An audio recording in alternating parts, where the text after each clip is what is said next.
Karl, who's this Fact Fiend focus for? Oh, you know who it's for. So, Brad, while you introduce the lovely folks at home to, the basic idea behind today's Fact Fiend focus, I'm going to get us a beer. But, Well, I'm going to say, that made a lot more noise than I thought it would. We're going to say, but not just any beer, a Corona. Because what better drink to drink when talking about Fast and Furious, but, Vin Diesel's favourite fucking beer, apparently. So I'm going to open yours for you, mate. I put a dint in the ceiling.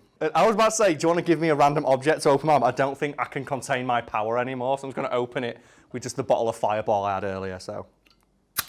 Oh, thank God. So I believe what we're discussing today, we're having a retrospective of, as you've called it, the Fast and Furious cinematic universe. Well, it is a cinematic universe because now we've got spin-off movies, and it's not just a cinematic universe, it is one of the most successful cinematic universes ever realised. And we just wanted to have a conversation about it today because it's baffling, hilarious, and just kind of awesome that this dumbass series about people driving cars is now one of the singular most successful media empires on Earth. And before I do, I will get rid of this fucking bottle top. So Brad can confirm if it goes into the bin or not. Oh, perfect. No, it went. I missed. It was like 3 feet wide. I'm honest enough to admit that I missed. But people don't know, like Fast and Furious, like the franchise, 8 movies, I believe. So we've got like Fast and Furious 1, 2 Fast, 2 Furious, The Fast and the Furious. Fast and Furious Tokyo Drift. Fast and Furious Tokyo Drift, which is technically a spin-off and is only connected by a cameo appearance by Vin Diesel at the end. Fast 5, then you have the Fast and Furious 6. Fast and Furious 6, Furious 7, and The Fate of the Furious. Now we've got Hobbs and Shaw and 2 unannounced sequels to the original mainline series that have yet to come out or be titled. If people don't know this, if you go look at the list, which we did before, this is the only focus we've ever done prior research for, because you know what, for Paul, if you look up a list of the top grossing film franchises, Fast and Furious is number 10. And that might not sound impressive until you realise that the ones it outclasses include James Bond and Jurassic Park. Not to mention as well that Fast and Furious is, as it stands, 8 movies so far. 8 movies. Obviously the top is the MCU with 23 movies, and then number 4 is Avengers on its own, which is quite funny to me. But the ones that are just above it include the DC universe, which is only just edging it out with $100 million extra at the box office. I mean, considering that's died a bit of a death. Yeah, with one less movie. I think the one thing that sums up how ridiculously successful the Fast and Furious franchise, the media empire, the cinematic universe is if you look at what film franchise is directly above it in terms of total gross, and that is the DC Extended Universe. And think about that for a moment, Brad. The DC Extended Universe contains 2 of the singular most valuable pieces of intellectual property on the planet fighting each other. And the Fast and Furious is about driving cars. It does contain Vin Diesel. It does as well, that's what I mean. It was originally a Vin Diesel vehicle. Was it Dominic? Literally. Dominic Toretto. Dominic fucking Toretto. The most valuable media franchise of all. And it is just below, and it's probably going to overtake the DC Extended Universe. Recent Fast and Furious movies have made more money than fucking Star Wars movies, and that thing has got 40 years of goodwill built up behind it. I would fucking love it if Hobbs and Shaw came out and beat Endgame. Imagine how pissed off they would be after their second release. Limping over just the finish line of most successful movie of all time. And just Hobbs and Shaw comes to smash. I thought you were going to say it'd be funny if Hobbs and Shaw beats the Star Wars movie, but I have no doubt in my mind that Fast and Furious will one day be more successful than the Star Wars movies. And let's just talk about this for a moment, because you think it's funny that I refer to Fast and Furious as a cinematic universe, but it absolutely is. Because in addition to having, the mainline movies, there's obviously spin-offs, Hobbs and Shaw, Tokyo Drift. There are side movies that focus, I think Los Bandoleros is one, which is directed by the original guy. There is a TV show coming out. There is a female-led spin-off, in the works somewhere, that's going to come out. This thing is a fucking cinematic universe. And what cracks me up the most is Fast and Furious did not start as a cinematic universe. But Brad, would you like to tell the audience at home what movies were supposed to be a cinematic universe so we can laugh at them? Oh, good God. Let's go with The Mummy to start. Yep, The Mummy was supposed to kickstart a cinematic universe. Fucking dead. Another one? We'll talk about Dracula Untold before that same cinematic universe. Yep, fucking dead. Next one. So if you're struggling for ideas, I know a few. The Ghostbusters reboot in 2016, that was supposed to be a cinematic universe. Fucking dead. There's a Robin Hood cinematic universe in the works. That's never going anywhere. Fucking dead. Well, they do a King Arthur one as well. Yeah, King Arthur was supposed to be a cinematic universe. Fucking dead. The Power Rangers movie was supposed to be the start of a 7-movie cinematic universe.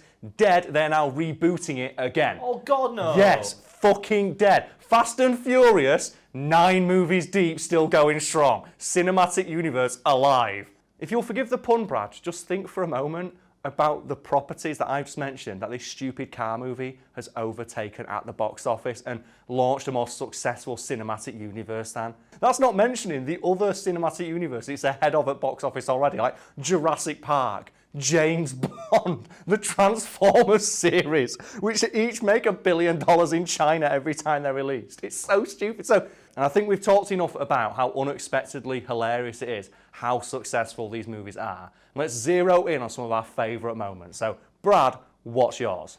It has to be the triple skyscraper jump.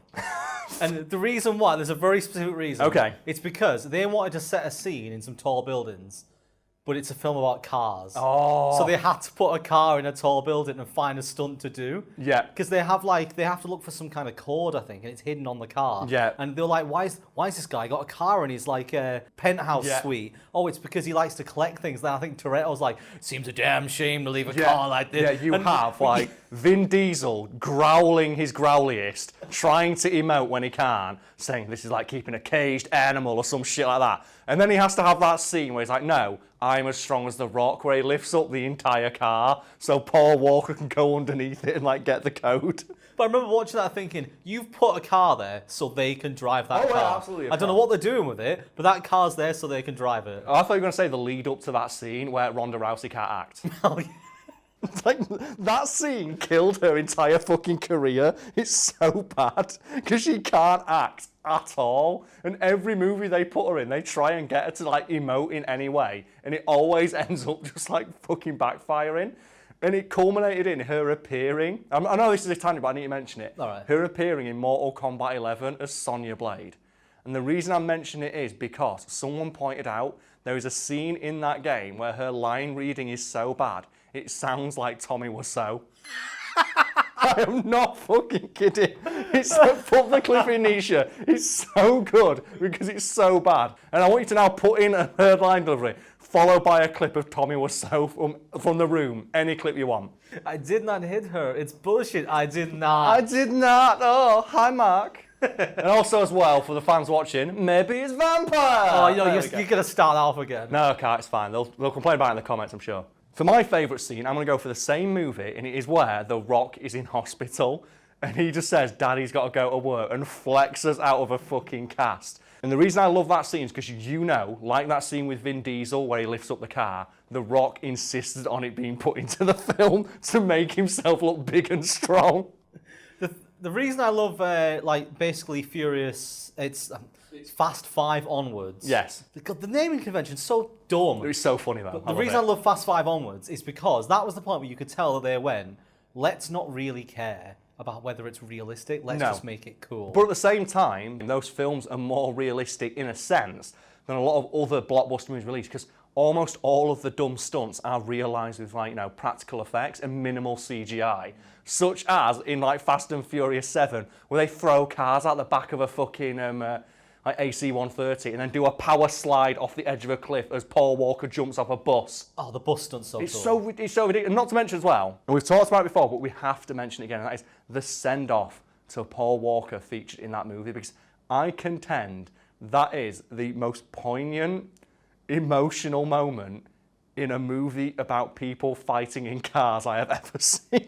I was more emotional watching that scene than I was at any point during Endgame. We've mentioned before when talking about that scene that there's so many elements in it which are just cheesy as fuck. And we said if you took one of them, put it in a film, people would be like, oh, don't do that, don't cram that cheesiness into my film. Yeah, not to mention the guy died, and this is you're really going to give him this a 1 second acknowledgement that he's fucking dead. But that entire scene, the way it was sculpted, and the way the music comes in, and the different coloured cars, and it's just... The entire final act is a goodbye to that character. We said it before, if they just done him on the beach with his wife and kids and them going, this is where he's truly happy. If they'd just done the moment where he turns to the camera and smiles as the sun's setting behind him, that'd have been terrible. If they'd just done the moment where he pulls up and just goes like, one last ride, that'd have been cheesy. If they'd just done the moment where you see the white car going off into the distance as it fades away, that'd have been cheesy. But combined, like, oh no, Paul Walker, come back! No, why? I think in memory of Paul, I believe you have a picture of Paul. We didn't mention, oh man, we were going to bring that today. I got, fun fact for the office, a picture of Paul Walker that I got off eBay that made me laugh so much when I'm having it. Yeah, I brought that up expecting you to pull it out. Like, I thought you Yeah, brought oh no, a picture of which will now be behind me. It's just Paul Walker just with angel wings. And it's like got really low res, so it's really bad quality. And I'm like, yeah, that's going on my... And at the moment, it's above my bed. Paul watching over you. So Paul's constantly watching over me. He's helping me during it. Like, so I've been waking up during this heat wave so much. I just turn around and just Paul's there like that. I'm like, thanks, Paul. I mean, we completely forgot to mention earlier the fact that the Fast and Furious franchise is one of the highest grossing, even though like the main actor, I mean, originally the main actor in it died. Yeah. Like they recovered, I'd say, from what for most films would be like, catastrophic. Just look at Star Wars: The Last Jedi for that one. I think if they'd just carried on without that scene, I think we'd have all thought it was crass. Yeah, because like you're still trying to make this movie. But I think something about the way that scene was crafted, it makes you think like Vin Diesel probably really did care about Paul Walker.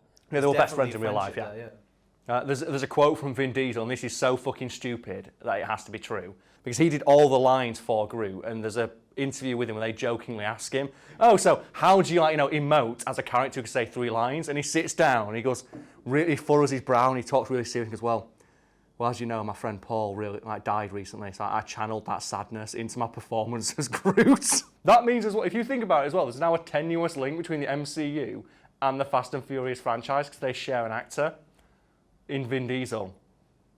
Which means that Vin Diesel... can't be the only one. There's probably a few, but that now means Vin Diesel has been in 2 of the most successful franchises of all fucking time. It's like that figure that says Stan Lee is technically like the highest grossing actor of all time because he's appeared in like every fucking Marvel movie and TV show ever released. A bit off topic, but obviously the recently announced news for when this video is being filmed is that Tom Hanks is going to be playing Mr. Rogers. Okay.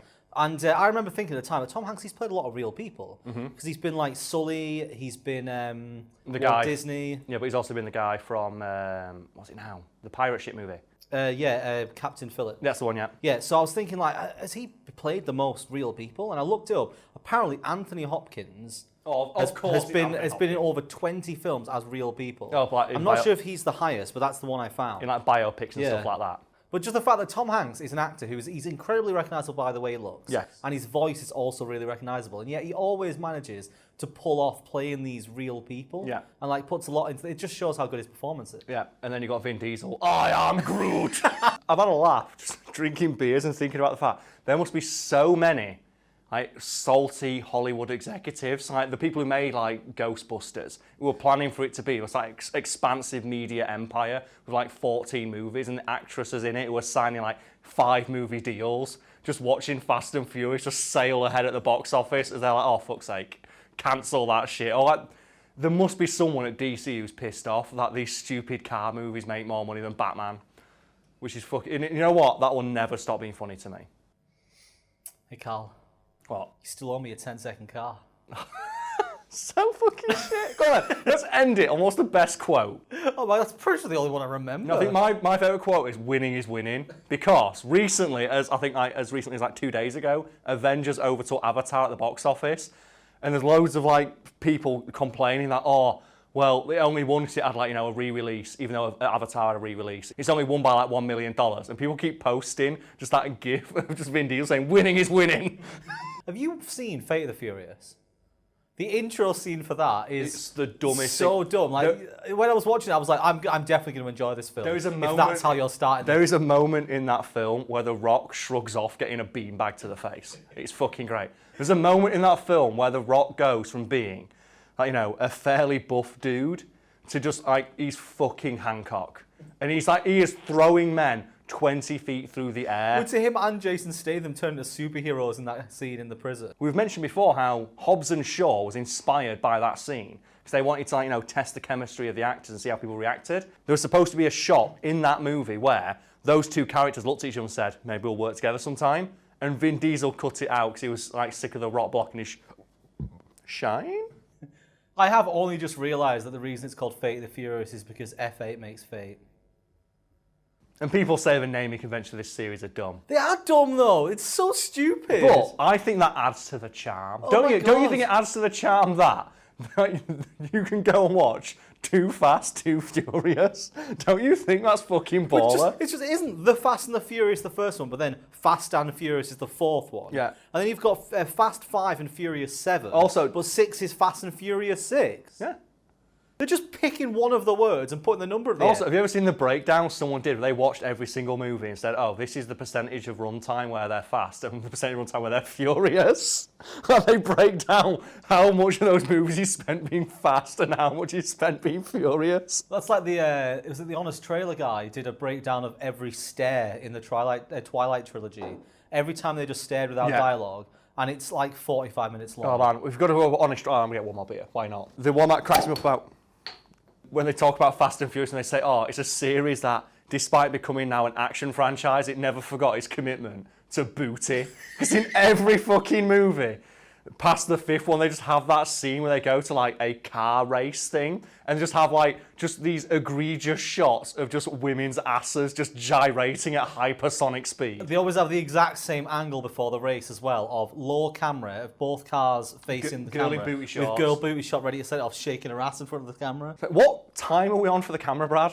It's like 25 minutes in. Oh, you know what, Nisha, this is going to be a long one, I'm sorry, because I forgot to mention, who's your favourite character? Like, no, not character, side character who was like forgotten about in later movies. 'Cause I have one, and it's the girl from the first and the second one who drives the pink anime car. Oh god. Because the bright pink fucking anime car that just goes over a ramp and just explodes because it's made of plastic and it's shit.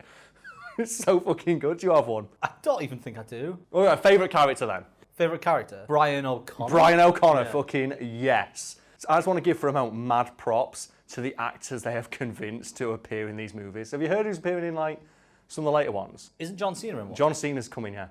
So we've got The Rock versus John Cena, Idris Elba. In the last one we had Helen Mirren playing Jason Statham's mum. Do we have Charlize Theron? Charlize Theron, yeah. Right, yeah. We've got her in one. And you know what? It's only going to get bigger because the female-led spin-off's coming, and I can't wait for that female-led spin-off to do better than Ocean's 8. Because that movie sucked ass. I can't wait for the MCU and I'm going to call it the Fast and Furiverse. No. Oh, that's a good one. I like that. The Fast and Furiverse. I can't wait for them two to start fighting over famous actors. Like, who's getting Ian McKellen first, do you reckon? None of them. He's done. He's done. But it's that thing of, though, like, they can get fucking anybody. Because I remember when the trailer came out for, like, Ocean's 8, and it's got Rihanna in it, and it's got all these other actresses. I bet the female-led Fast and Furious movie will have a more bombastic cast than that, because they can get fucking anybody with the money they've got. I'm so happy that it exists, because it is just pure dumb entertainment. And they never, like, try and sell it as high art. They just say it's what Michael Bay movies want to be. Yeah. It's dumb action that's fun, but unlike in a Michael Bay movie, it's not like horribly fucking sexist because the women in those movies are portrayed as being exactly as capable as the men, if not more, as evidenced by the fact that Michelle Rodriguez just fucks everybody's day up every time. It's like beating up Ronda Rousey in a very underwhelming action scene. Can we just talk about like, how bad an actor Vin Diesel is, though? Like they always, like, 'cause in every movie, they have like the booty scene, but in every movie they have the scene where Vin Diesel tries to act and it just don't work. They give him like a serious scene. Yeah, where he tries to talk about like family or some shit, and then you're just looking at your watch, going, "I really want to see Paul Walker fight Tony Jaa, thanks. I don't care that you've got this big fucking silver cross on your chest. It looks dumb. Please stop talking, Vin Diesel." Vin Diesel, like, has he been in any roles that would be classed as like serious? Riddick. That's not serious. It is serious to him. Do you know the only reason he got the rights to Riddick for appearing in Tokyo Drift?